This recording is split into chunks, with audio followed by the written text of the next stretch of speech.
Halo Vokanesia, selamat datang di podcast resmi BBPPMPV Seni dan Budaya. Kembali di sini hadir Vika yang akan memandu acara kita di Obsesi, obrolan seputar vokasi. Dan podcast kali ini hadir sebagai ruang informasi dan juga diskusi kita semuanya untuk membahas berbagai kebijakan, program, serta inovasi pengembangan pendidikan vokasi seni dan budaya. Dan Vokanesia pada episode kali ini kita akan membahas tentang program-program BBPPMPV Seni dan Budaya tahun 2026, mulai dari arah kebijakan dan juga perencanaan program serta pengelolaan anggarannya.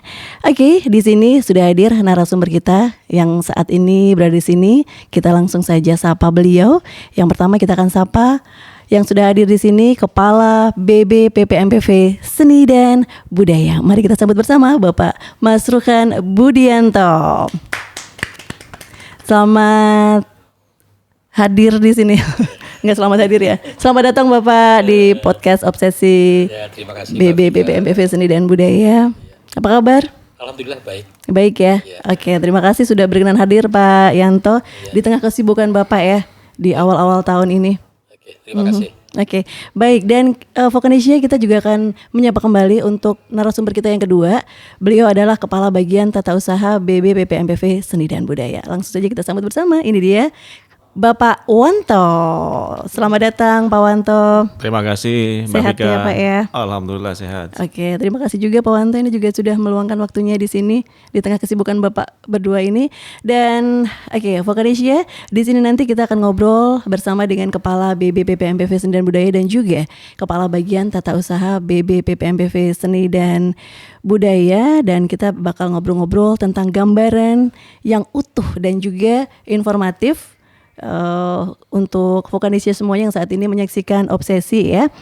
Baik, Vokanesia, kita langsung saja untuk ngobrol-ngobrol langsung bersama dengan Bapak Yanto. Pak Yanto ya, saya manggilnya atau Pak Mas Ruhan?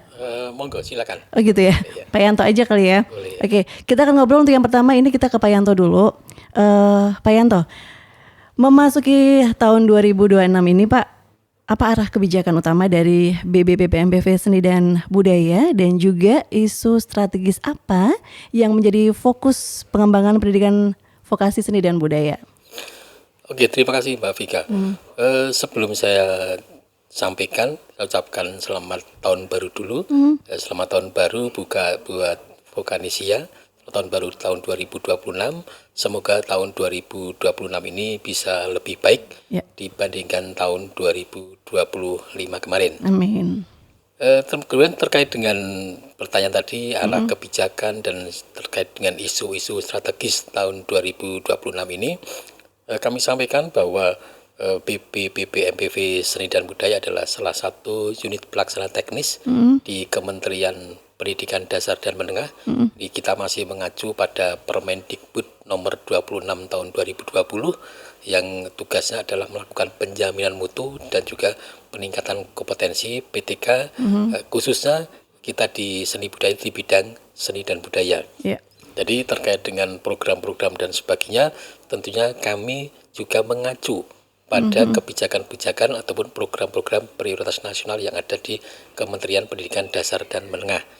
Dan terkait dengan itu, terkait dengan isu-isu tentunya juga secara eksplisit tahun 2026 ini yang baru mungkin belum dirilis secara mendalam, namun tentunya ada beberapa juga program prioritas nasional yang di tahun 2025 kemarin dan mungkin juga masih akan dilaksanakan di tahun 2026 ini. Oh gitu. Ada beberapa nanti beberapa kebijakan dari kementerian yang nanti harus kita laksanakan. Namun kemudian terkait dengan program-program ataupun kebijakan dari BBPPMPV Seni dan Budaya yang tadi saya sampaikan bahwa itu adalah karena kita UPT, jadi bagaimana kita melaksanakan kebijakan dari kementerian itu kemudian kita laksanakan di UPT, yaitu di BBPPMPV Seni dan Budaya. Tentunya sesuai dengan tugas fungsi dan juga Permendikbud nomor 26 tahun 2020 tadi, bahwa kita selalu adalah melakukan peningkatan kompetensi. Nah, yang menjadi kebijakan ataupun arah kebijakan terkait tahun 2020 dari Balai Seni budaya ini adalah pertama tentunya melakukan peningkatan kompetensi. Peningkatan kompetensi, oke. Peningkatan kompetensi buat pendidik dan tenaga pendidikan, baik itu dari guru kejuruan, guru, kemudian ada kepala sekolah, pengawas, dan juga instruktur. Tentunya kami itu melakukan peningkatan kompetensi. Kemudian yang kedua adalah kami adalah melakukan inovasi dan juga inovasi pembelajaran dan juga kewirausahaan. Jadi program-program kami tentunya bagaimana agar nanti kita bisa lebih bermanfaat buat stakeholder tadi. Kami melakukan inovasi-inovasi. Tentunya juga dengan pola-pola kewirausahaan yang kami sandingkan dengan peningkatan kompetensi dan inovasi yang kami lakukan tersebut. Di samping pula tentunya agar program tersebut juga bisa berjalan sesuai dengan kebutuhan, kami ada program yaitu kemitraan. Kemitraan yaitu kemitraan, baik itu kami Balai selaku juga pemangku kepentingan terkait dengan peningkatan kompetensi, juga bagaimana adanya kemitraan antara sekolah dengan Dudi. Ada program-program kemitraan dari kami dengan Dudi dan juga dari kami mengkawinkan ataupun sebagai jembatan kemitraan antara sekolah dengan Dudi. Kemudian yang berikutnya kami juga tentunya ada program terkait dengan digitalisasi pembelajaran. Digitalisasi pembelajaran ini adalah bagaimana nanti kurikulum, kemudian proses-proses pembelajaran ini kami digitalisasikan. Ini juga tentunya juga sesuai dengan program prioritas nasional, yaitu terkait dengan IFP tadi, yaitu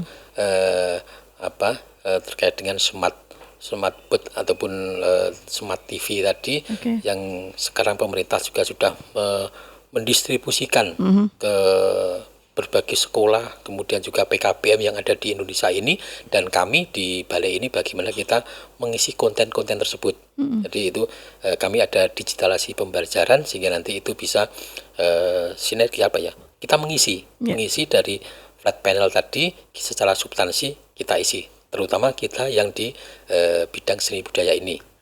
Kemudian berikutnya lagi tentunya kami tugas yang berikutnya tadi adalah terkait dengan penjaminan mutu.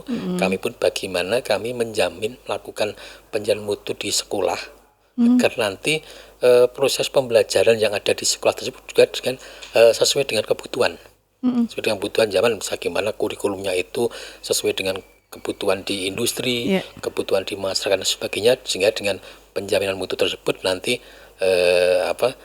lulusan SMK itu nanti siapnya itu siap wirausaha, bekerja, dan juga melanjutkan. Jadi nanti kami harapkan nanti betul-betul SMK, khususnya SMK di bidang seni budaya itu betul lulus langsung bisa eksis, baik itu bekerja, wirausaha, atau juga nanti ada beberapa yang melanjutkan ke jenjang yang linear. Itu Mbak Vika. Baik, terima kasih Pak Yanto. Nah, ini kita ke Pak Wanto dulu. Pak Wanto, sejalan dengan arah kebijakan yang tadi disampaikan Pak Yanto program dan kegiatan tadi yang sudah direncanakan di tahun 2026, bagaimana dukungan dari anggaran melalui DIPA Pak untuk memastikan program tersebut bisa berjalan sesuai dengan apa yang direncanakan? Baik, terima kasih Mbak Vika. Jadi terkait dengan apa yang disampaikan Pak Kepala tadi terkait kebijakan-kebijakan, kemudian program kerja, menyangkut budgeting, memang ada satu kondisi bahwa di awal kita sebagaimana kita ketahui itu mencapai 90 miliar. Namun demikian di perjalanan waktu setelah ada revisi DIPA ada blokir senilai 27,5 miliar, sehingga DIPA yang bisa kita laksanakan saat ini sekitar 62 miliar. Gitu. Ya, namun demikian bahwa Balai dituntut untuk bisa berinovasi meskipun kondisi blokir, sehingga sudah cukup lama kita mempolakan bagaimana nanti pelatihan-pelatihan dengan sasaran yang tidak berubah, namun budgetingnya berubah. Kita sudah mencoba beberapa inovasi, nanti di Kedekliatan misalnya bisa daring full, bisa blended juga bisa luring, dan ada workshop station, ada banyak hal yang bisa kita create untuk mencapai sasaran-sasaran dengan kondisi yang blokir seperti itu. Iya, jadi semuanya udah disiapin ya Pak ya, tentang rencananya di tahun 2026 ini untuk DIPA-nya disesuaikan dengan itu ya. Baik. Betul. Oke, kalau untuk selanjutnya bagaimana nih kebijakan dari program BBPPMPV Seni dan Budaya di tahun 2026 ini Pak menjawab kebutuhan dari satuan pendidikan, kemudian juga pendidik dan tenaga kependidikan di bidang seni dan budaya. Kita ke Pak Yanto, silakan. Ya, terima kasih Mbak Vika. Seperti yang di depan tadi saya sampaikan bahwa kami ada beberapa tugas dan juga ada kebijakan yang implementasi dari kebijakan pusat tadi. Tentunya kami juga di samping itu untuk eksternal, kita pun juga bagaimana kita melakukan penguatan secara internal. Yeah. Jadi tentunya untuk bisa melaksanakan program-program ataupun kebijakan yang depan tadi saya sampaikan, kita juga melakukan penguatan internal, baik itu dari sisi sumber daya manusia, kemudian dari sisi sarana prasarana, kemudian juga dari sisi mekanisme sistem dan sebagainya yang tadi disampaikan oleh Pak Kabak, adanya inovasi-inovasi yang kami lakukan. Tentu kami itu semua. Jadi secara internal pun kami juga, karena tadi disampaikan Pak Kabak bahwa adanya keterbatasan anggaran namun sasaran juga tetap dan sebagainya, kami perlu melakukan penguatan. Bagaimana nanti sumber daya manusia, baik itu yang pelaksana dan juga yang fungsional itu bisa mempunyai kompetensi yang unggul dan sebagainya. Kemudian bagaimana sarana prasarana itu juga bisa kami efektifkan. Kita gunakan untuk itu. Untuk yang kedua tadi, bagaimana pelaksanaan program tersebut agar bisa sesuai dengan sasaran. Nah, tentunya mulai dari peningkatan kompetensi tadi, memang kami bagaimana nanti program-program yang kami lakukan itu memang tadi selaras dengan kebutuhan yang ada di masyarakat. Jadi dengan adanya peningkatan kompetensi, kemudian juga ada link and match antara dunia usaha dan dunia istri tadi, nanti apa yang kami latih ini betul-betul sesuai pas. Jangan sampai kita melakukan peningkatan kompetensi di sini namun ternyata kebutuhan di masyarakat itu sudah ada di sini ataupun malah ada di sini. Nah, itu kan tidak match. Nah, dengan program peningkatan kompetensi yang link and match dengan dunia usaha dan dunia istri tadi, jadi baik sisi materi, kemudian hal yang sebagainya tadi betul-betul bisa selaras dengan dunia usaha dan dunia itu, dan tentunya juga sesuai dengan kebutuhan zaman. Tentunya setiap zaman itu setiap tahun akan berkembang. Nah, nanti kami harapkan juga itu juga peningkatan kompetensi yang kami lakukan itu pun juga sesuai dengan kebutuhan masyarakat, kemudian studi dan juga perkembangan zaman yang ada tadi. Jadi dengan pola kemitraan tadi, mungkin nanti secara teknis juga nanti pada waktu kami melakukan peningkatan kompetensi, kami bisa melibatkan dengan para praktisi, pelaku seni dan sebagainya, itu secara teknis yang kami lakukan, sehingga nanti juga kami juga ada beberapa program lainnya, nanti mungkin lebih jauh akan kami jelaskan terkait itu.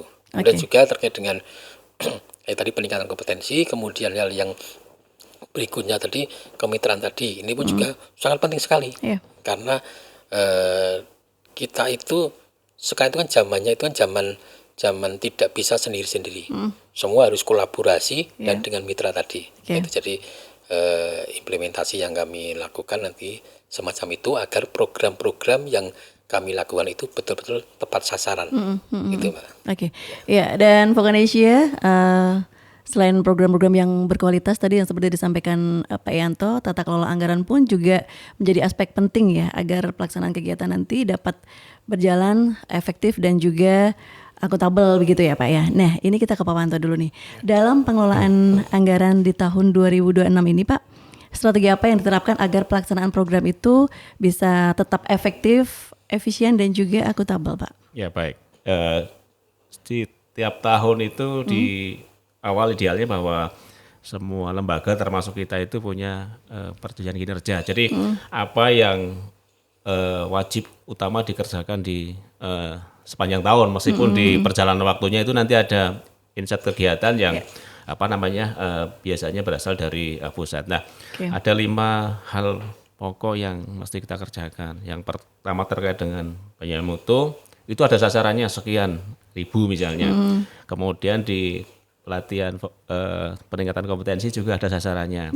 Ada inovasi, dan yang 2 lagi terkait dengan nilai sakit serta nilai kinerja anggaran. Nah, mendasarkan apa yang sudah ada di PK itu, berarti kita mendekati pertama dengan kuantitas jumlah. jumlah ini didekatkan dengan tentu dengan budget yang sudah ada, kita efektifkan. Nah, nanti sisanya bisa menambah output itu baik di penjualan mutu maupun di peningkatan kompetensi. Oke. Kemudian juga apa yang kita lakukan tentu harus transparan dan akuntabel. Yes. Kita mendekatkan semuanya pada regulasi yang sudah ada. Ini sudah ada SBM-nya 2025 untuk pelaksanaan 2026. Nah, semua didasarkan pada standar yang sudah ada. Kemudian itu serta-merta belum cukup. Nanti juga ada pelaporan yang komprehensif yang menjadi jembatan apa yang bisa diresum selama kurun waktu berjalan. Oke. Kurang lebih seperti itu, Mbak. Oke, baik. Vokanisya tadi kita udah bahas tentang arah kebijakan dan juga tentang anggaran juga. Nah, kali ini kita akan bertanya kepada Pak Yanto, apa aja hasil dari evaluasi program kegiatan di tahun sebelumnya, yaitu di tahun 2025 kemarin, Pak, dan apa implikasinya terhadap kebijakan dan program di tahun 2026 ini, Pak? Oke, terima kasih Mbak Vika. Tentunya saya secara pribadi juga terima kasih pada semua komponen yang ada di BPPMPV Seni dan Budaya ini, kepada Pak Kabak, kepada tim yang lain pula, bahwa alhamdulillah tahun 2025 kemarin kita bisa menjalankan tugas fungsi kita dengan baik. Hal itu terlihat ataupun bisa kita lihat bahwa hasil evaluasi dan pelaporan tahun 2025 kemarin, alhamdulillah dari sisi capaian semua sasaran ataupun yang menjadi target kita semua tercapai. Ataupun bisa di bahasa Anggrek itu RO kita itu tercapai 100%. Kemudian juga dari sisi nilai NKA kita pun juga bagus. Kemudian juga dari sisi capaian realisasi dan sebagainya, dari sisi anggaran kita juga alhamdulillah kita juga bagus pula. Kemudian juga dan bisa dari sisi evaluasi, kalau setiap kita melakukan kegiatan peningkatan kompetensi itu kan kita ada evaluasi dari masing-masing peserta. Nah, apa yang disampaikan para peserta kepada setiap pelaksanaan kegiatan kita itu juga mereka sangat memuaskan. Kemudian itu kan artinya indikatornya bahwa apa yang kita lakukan di tahun 2025 ini bisa sesuai dengan perencanaan dan juga tentunya tepat sasaran yang kita harapkan gitu. Jadi semacam itu. Jadi kami juga di akhir tahun kemarin kami mengadakan evaluasi.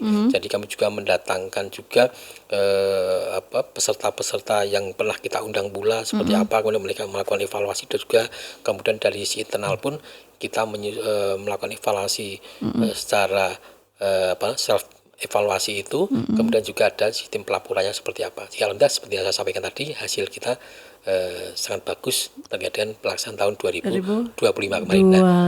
Hal ini tentunya ini juga menjadi hal penting bagi kita semua untuk melangkah ke tahun 2026 ini.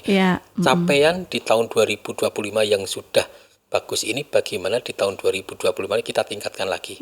Jadi nanti capaian 2025 seperti ini, nanti tahun 2025 harus lebih baik daripada tahun 2025. Karena menurut dalil kan bahwa sekarang harus lebih baik daripada tahun kemarin, dan tahun yang akan datang harus lebih baik dari tahun sekarang ini. Kalau tidak itu kita merugi kan gitu.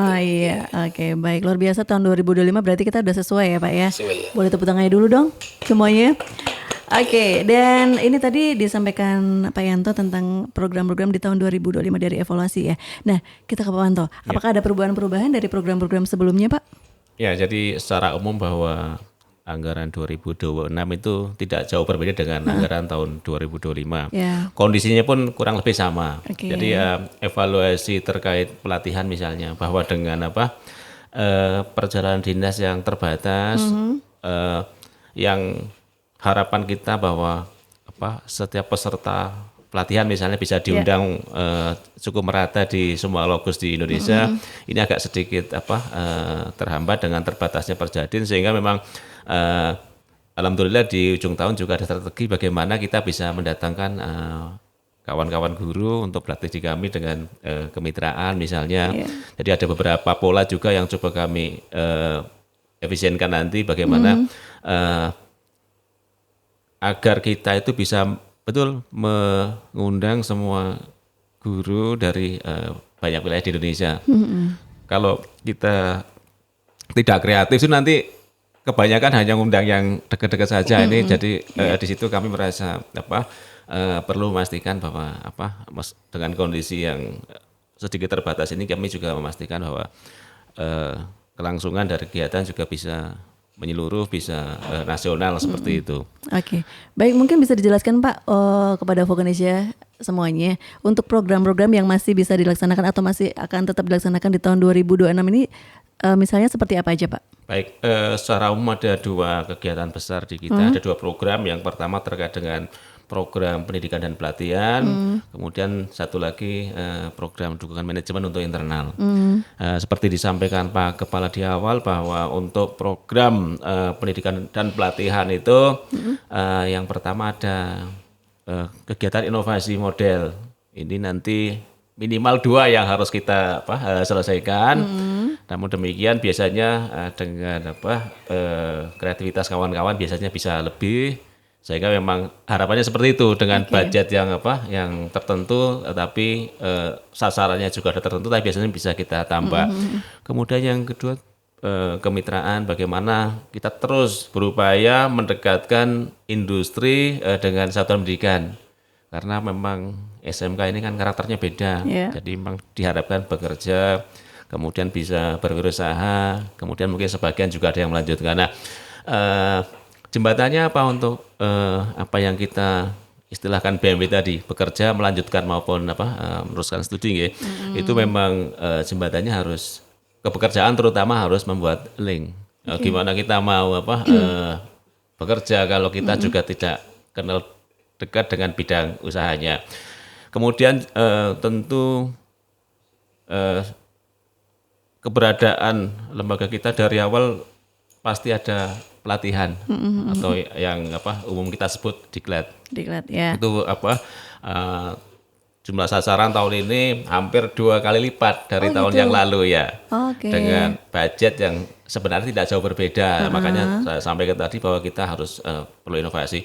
Pun ada banyak mutu pendidikan. Ini terutama nanti terkait dengan monef-monef PHTC, program hasil terbaik cepat dari kebijakan Bapak Presiden. Yang ini tentu kita pastikan terkait revitalisasi yang tahun lalu itu cukup banyak yang anggaran yang dipindahkan ke Kemdikdasmen dari PU kurang lebih 14 triliun.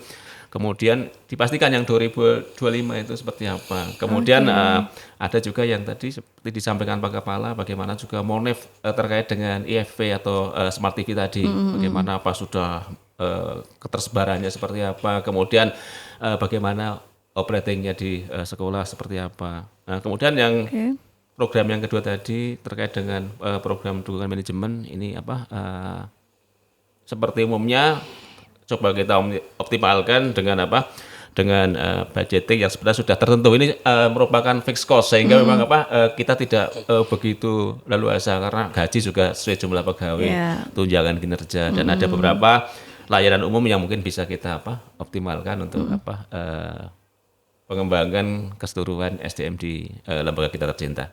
Itu barangkali Mbak Vika. Baik Pak, di tahun 2025 kemarin ya Pak ya, untuk upskilling, reskilling kan sampai 4 gelombang ya? 4 gelombang ya. Di tahun ini gimana?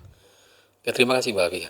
Untuk salah satu tugas kita yaitu terkait dengan peningkatan kompetensi, kami salah satu melalui upskilling reskilling. Betul Mbak Vika, tahun 2025 kita ada 4 gelombang. Kemudian untuk tahun 2026 ini, seperti yang disampaikan Pak Kabak tadi bahwa dari sisi sasaran, kita itu kan bisa hampir 2 kali lipat. Namun dari sisi anggaran tidak terlalu berbeda dengan tahun 2025 kemarin. Tadi Pak Kabak saya sampaikan tentunya perlu adanya inovasi-inovasi dan juga model-model ataupun strategi-strategi untuk melakukan peningkatan kompetensi ataupun upskilling reskilling ini. Jadi tentunya terkait dengan berapa tahapan nantinya ataupun berapa gelombang tersebut nanti itu sangat ditentukan dengan model-model yang akan kami pakai. Seperti itu. Ya, jadi nanti kalau yang kemarin tahun 2025 itu kan dengan sasaran semacam itu, kemudian kita melakukan adanya program tersebut dengan pola lembaga dan magang. Jadi ada pada waktu dia peserta itu kita undang ke tempat kita, kemudian kita lakukan peningkatan kompetensi, kemudian ada magang di industri. Nah, hal tersebut mungkin nanti karena adanya peningkatan jumlah sasaran, tentunya kita akan melakukan beberapa inovasi. Mungkin nanti ada yang seperti tahun kemarin, yang lembaga magang, namun juga ada nanti mungkin ada yang dengan daring dan luring, ataupun dengan juga full industri. Jadi nanti juga kami ada melakukan yang mungkin itu yang baru di tempat kita di seni budaya, nanti mungkin kita akan melakukan kegiatan yang upskilling dengan full industri. Kita harapkan nanti karena jumlah yang banyak tadi bisa dengan pola-pola tadi kita bisa mencapai sasaran dengan tepat dan waktunya juga bisa mencukupi, dan juga tentunya tidak mengurangi kualitas peningkatan kompetensi yang kami lakukan tersebut. Jadi terkait dengan gelombang, sekarang ini kami masih proses melakukan perencanaan, nanti akan ditentukan nanti akan polanya seperti apa dan akan dilaksanakan berapa gelombangnya. Jadi itu. Jadi tentunya silakan setelah kami lakukan pembahasan nanti Vokanisia nanti pandengi aja di web kami di BBPPMPV Seni dan Budaya. Di situ nanti akan ada informasi terkait dengan layanan kami tersebut. Oke, baik. Dan di sini pastinya Vokanisia juga penasaran ya, sudah menunggu-nunggu tentang rencana pelaksanaan dari upskilling reskilling di tahun 2026 ini Pak. Kira-kira dimulainya kapan nih? Bisa dikasih bocoran mungkin?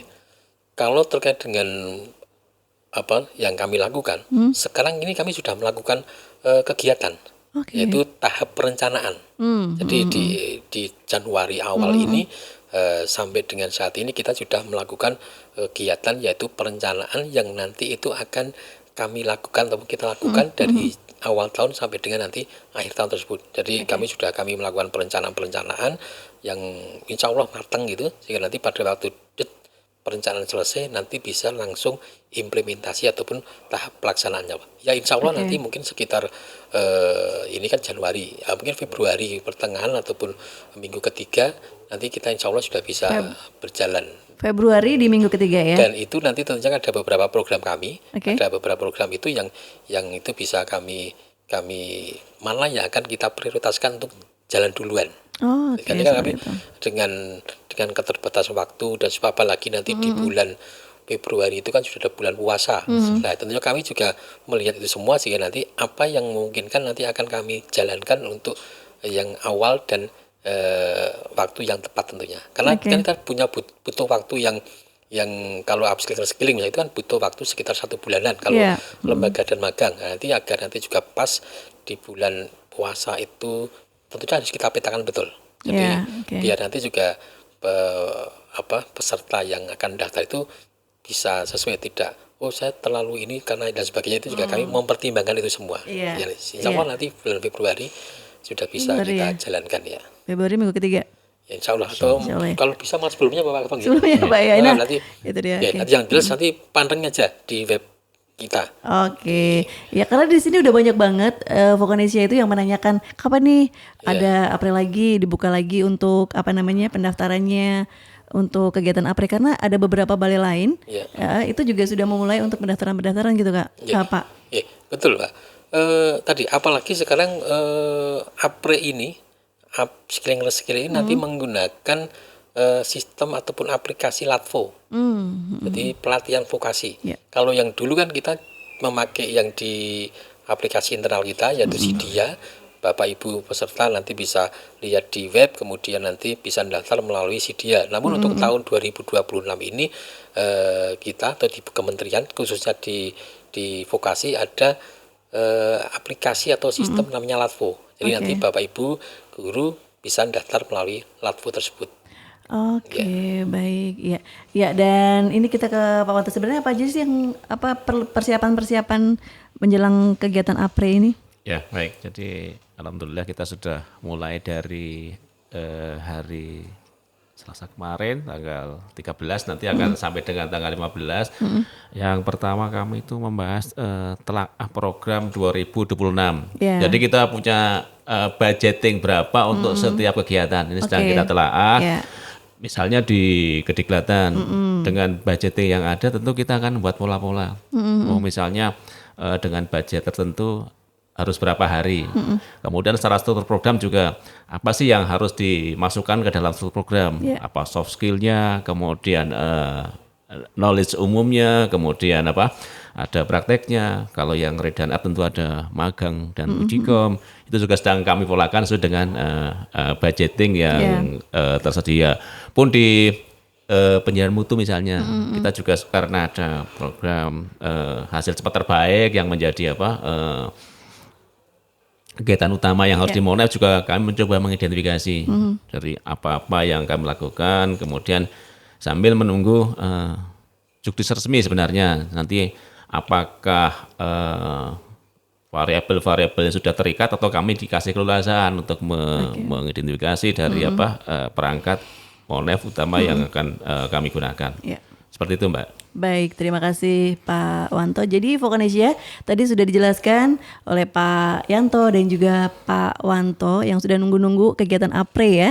Nanti dicatat sekitaran di bulan Februari minggu ketiga. Kalau enggak malah bisa lebih maju lagi gitu ya Pak ya. Insyaallah. Pokoknya ditunggu aja, pantengin terus sosmed kita. Oke.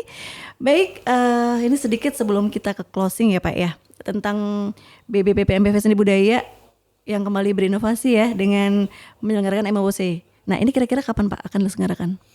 Jadi terkait dengan MOOC ini kan sedang kami persiapkan pula bahwa MOOC ini kami harapkan itu bisa bisa keterjangkauannya itu sampai ke daerah 3T. Jadi itu kan setelah program kami sampaikan Pak Kabak tadi adanya inovasi-inovasi terkait dengan keterbatasan budgeting dan sebagainya, kami ada itu nanti akan selaras dengan jadwal yang kami tentukan tadi. Nanti persiapan selesai, nanti pun dengan peningkatan kompetensi dengan MOOC pun akan kami lakukan. Mungkin juga hampir-hampir sama dengan yang kami lakukan, kami rencanakan mungkin itu. Jadi nanti semua program kali yang ada nanti kami harapkan bisa masuk di MOOC tersebut, sehingga nanti peserta bisa dengan online mengikuti pelatihan di tempat kami tersebut. Jadi gitu. Jadi untuk kampanye ya hampir sama nanti dengan waktu-waktu yang sudah kami tentukan tadi. Yang jelas ada ya nanti tetap. Oke. Baik, sebelum kita nanti closing nanti bisa ini ada teh nih Pak. Bisa dinikmati dulu. Kan tadi kita udah ngobrol terus kan ya. Mungkin semoga silakan. Terima kasih. Kita dulu.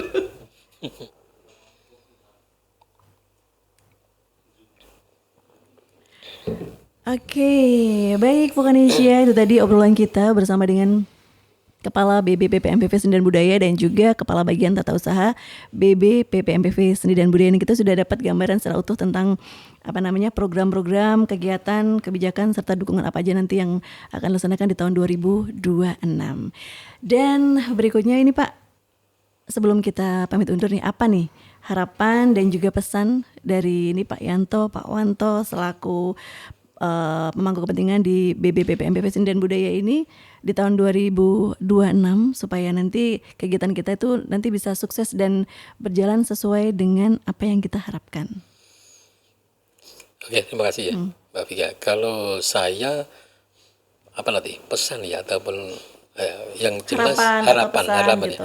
Harapan di tahun 2026 ini adalah kami berharap nanti tahun 2026 ini betul-betul menjadi 2026 ya, itu menjadi momentum. Momentum terkait dengan bagaimana nanti peningkatan kompetensi dan juga penjalanan mutu itu nanti betul-betul bisa menjawab lulusan SMK kita itu yang siap berwirausaha, siap bekerja, dan juga ada yang melanjutkannya. Momentum yang pas dengan program-program dari pemerintah yang sedemikian bagusnya tadi 2020 betul-betul momentum yang pas untuk tadi menyiapkan lulusan itu siap bisa lagi wirausaha, bekerja dan mungkin ada yang melanjutkan.